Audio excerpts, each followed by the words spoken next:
Halo teman-teman, kembali lagi dengan saya. Pada kesempatan ini kita akan melanjutkan penaksir perbedaan dua rataan tipe keempat. Nah, di sini kita akan menaksir selisih dari dua buah rataan, yang mana rataannya itu μ1 kurang μ2 untuk data berpasangan.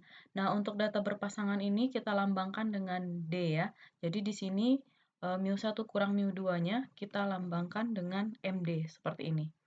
Jadi di sini bila ada D bar dan SD adalah rataan dan simpanan baku dari selisih N pasangan pengukuran acak yang distribusinya normal, maka selang kepercayaan 1 kurang alfa dikali 100% untuk MD adalah seperti ini. MD besar dari D bar dikurang T alfa per 2 dikali SD per akar N besar dari D bar ditambah T alfa per 2 kali SD per akar N. Nah, di sini ada D bar. D bar itu adalah nilai rata-rata dari D. D itu adalah selisih dari data berpasangan, selisih sesudah dengan yang sebelum. Jadi, rumus ini khusus dipakai saat datanya berpasangan. Misalnya itu ada data diet misalnya, ada data sebelum diet, berat badan sebelum diet, dan sesudah diet. Maka untuk mencari selisih rataan sebelum dan sesudahnya, itu bisa pakai rumus ini. Nah, di sini ada T alfa, masih sama, T alfa per 2, kita masih menggunakan distribusi T ya, dengan derajat bebasnya V sama dengan N kurang 1, dan daerah yang dipakai itu masih yang di sebelah kanan. Oke, untuk memudahkan teman-teman memahami rumus ini, kita lihat ke contoh soal berikut. Nah, di sini ada data kandungan tembaga dalam tomat segar dibandingkan dengan kandungan tembaga pada tomat yang sama setelah dikalengkan.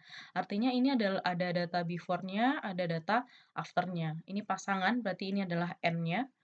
Ini berarti data before, ini yang after, ini ada DI. DI itu adalah selisih dari yang sesudah dikurang dengan yang sebelum. Misalnya 0,085 dikurang 0,066, berarti selisihnya adalah 0,0019. Begitu seterusnya. Nah, biasanya dalam ujian yang ini tidak dikasih, jadi dihitung sendiri. Jadi DI itu kita hitung sendiri. Kemudian tadi di rumus itu kita butuh namanya SD atau standar deviasi. Nah, untuk standar deviasi itu rumusnya sama seperti standar deviasi rumus di sebelum-sebelumnya. Nah, untuk mencari D bar berarti DI ini yang kita rata-ratakan. Jadi, carilah saham kepercayaan 98% untuk selisih sesungguhnya rataan kandungan tomat segar dan kaleng bila dianggap distribusinya selisihnya normal. Ini ada typo ya, dianggap ya. Oke, kita coba bahas ini.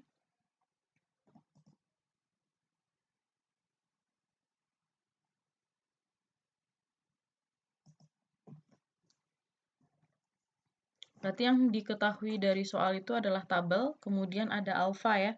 Jadi ada alfanya 1 kurang alfa dikali 100% itu sama dengan 98%. Artinya alfa kita itu ada 2% atau 0,02. Nah, alfa ini yang akan kita pakai untuk melihat tabel T.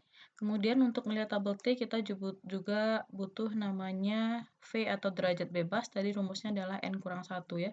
Berarti karena tadi ada 10 pasang data, berarti N-nya 10 kurang 1, berarti 9. Kemudian untuk melihat tabel T, berarti T alfa per 2, V ya.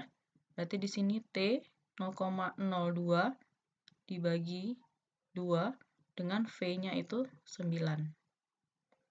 Nah, untuk ini berarti kita lihat T 0,02 bagi 2 berarti 0,01, ini dia. Kemudian V atau derajat bebasnya 9. Ini dia.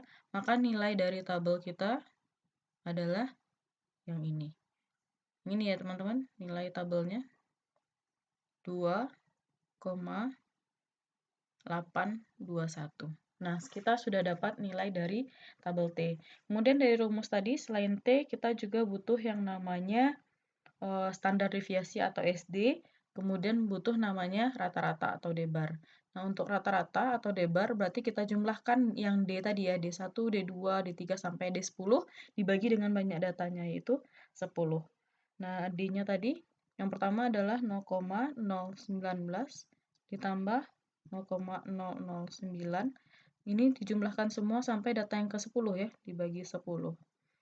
Maka hasilnya itu adalah 0,0117.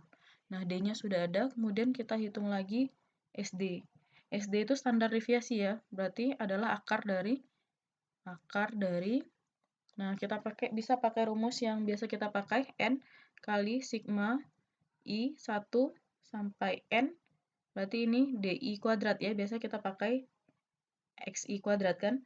Nah, diganti aja dengan D, kemudian dikurang dengan sigma dari I1 sampai N, berarti ini adalah DI, lalu dikuadratkan, dibagi dengan N kali N kurang 1. Dikali dengan N kurang 1. Berarti ini tinggal disubstitusi, akar dari N-nya ada 10, kemudian sigma DI. Nah, sigma DI berarti sigma DI kuadrat, berarti DI-nya masing-masing dikuadratkan lalu dijumlahkan. Itu hasilnya adalah 0,002003. Kemudian dikurangkan dengan sigma DI dikuadratkan. Artinya DI-nya dulu dikuadratkan dulu baru dijumlah. Itu adalah 0,117. Lalu dikuadratkan dibagi dengan N 10 dikali 10 kurang 1. Nah, hasilnya itu adalah 0,0084.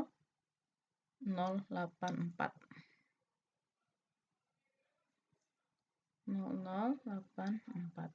Jadi sudah kita dapatkan D, berarti tinggal mensubstitusi ke rumusnya ya. Dimana rumusnya tadi adalah D bar dikurang T alfa per 2 dikali SD per akar N. Berarti ini mu D. Mu D itu adalah mu1 kurang mu2 tadi ya. Ini D bar ditambah T alfa per 2 kali SD dibagi akar N. D bar sudah kita hitung tadi, ini hasilnya 0,0117 dikurang T alfa, ini dia. T alfa kita 2,821 dikali SD, ini hasil SD tadi. Simpangan baku itu ya, 0,084 dibagi dengan akar N, N-nya 10. Ini mu D, berarti ini 0,0117 ditambah ya 2,821 dikali 0,084 dibagi akar 10. Nah, setelah dihitung hasilnya ini adalah 0,0042. Kemudian yang ini adalah 0,192. Nah, inilah dia selisih kandungan tembaga sesudah dan sebelum dikalengkan. Jadi kesimpulannya, kandungan tembaga pada tomat yang dikalengkan itu lebih besar daripada yang sebelum dikalengkan. Jadi itulah contoh aplikasinya untuk data yang berpasangan. Oke, terima kasih.